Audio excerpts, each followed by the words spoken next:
Good morning students. Class 6 subject SST chapter 2। Chapter का नाम है लाइफ ऑफ अर्ली मैन, आदि मानव का जीवन। इसमें बताया जाएगा बच्चों कि आदि मानव का जीवन कैसा था पहले। Our information about the life of the early man is based on the remains of object and tools that have been exhibited from different parts of the world by the archaeologist. तो our information हमारी सूचना about the life of the early man, आदि मानव के जीवन के बारे में है।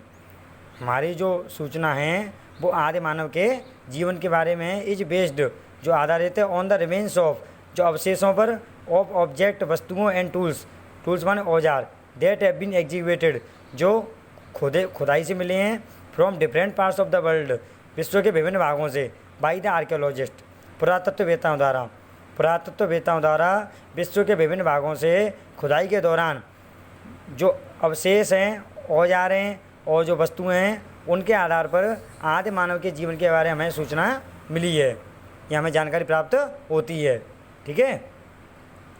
Most of them are made of stone, उनमें से अधिकतर क्या है? मेड ऑफ स्टोन, पत्थर के बने हुए हैं। उनमें से अधिकतर किसके बने हुए हैं? पत्थर के। The period when the stone tools were used is known as stone as.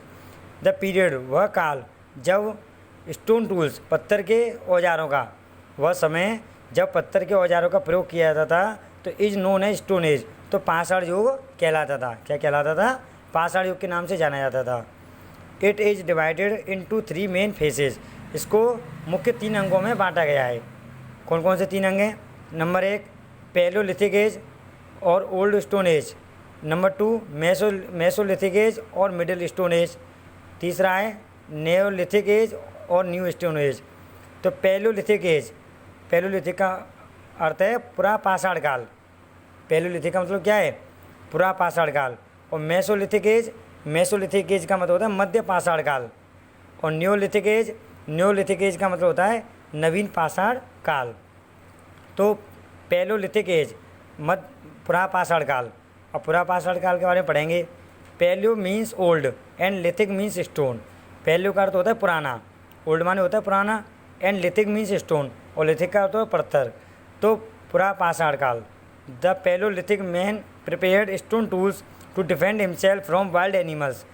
जो पुरा पाषाण काल का जो आदमी था, मानव था, वो प्रिपेयर्ड तैयार करता था स्टोन टूल्स, पत्थर के औजार, टू डिफेंड हिमसेल्फ, स्वयं की रक्षा करने के, फ्रॉम वाइल्ड एनिमल, जंगली जानवरों से स्वयं की रक्षा करने के लिए पत्थर के औजारों का प्रयोग करता था। He also used them for hunting animals, chopping meat, cutting wood and digging. He also used them, वह उनको हंटिंग एनिमल्स, जानवरों के शिकार के लिए प्रयोग करता था, चॉपिंग मीट, मांस को पकाने के लिए करता था, कटिंग वुड, लकड़ी काटने के लिए करता था, एंड डिगिंग, खोदने के लिए। इन सब चीज़ों के लिए वह उन औजारों का प्रयोग करता था। The tools were known as core and flake tools, जो औजार थे वो कोर मुख्य एंड फ्लेक टूल्स और परतदार औजार कहलाते थे।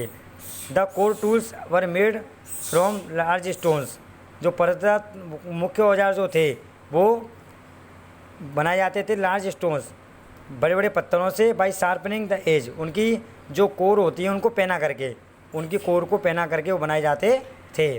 The flake tools were the sharp pieces of stone.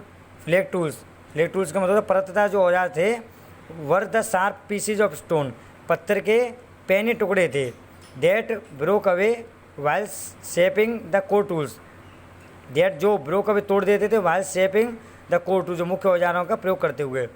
The greatest achievement of man during this period, इस काल के दौरान, इस अवधि के दौरान जो मुख्य उपलब्धि, जो सबसे बड़ी उपलब्धि थी, when he accidentally discovered fire by rubbing 2 stone against each other. जब ही एक्सीडेंट, उसने दुर्घटनावश या उसने किसी कारणवश डिस्कवर, खोज कर ली, फायर, आग की, बाई रबिंग 2 स्टोन्स, 2 पत्थरों को रगड़ कर, अगेंस्ट ईच, एक दूसरे से, जब उसने एक दूसरे से 2 पत्थरों को रगड़ कर आग की खोज कर ली थी। सबसे बड़ी उपलब्धि ये थी इस समय के दौरान। Fire provided him not only warmth in the cold weather but also safety from the wild animals.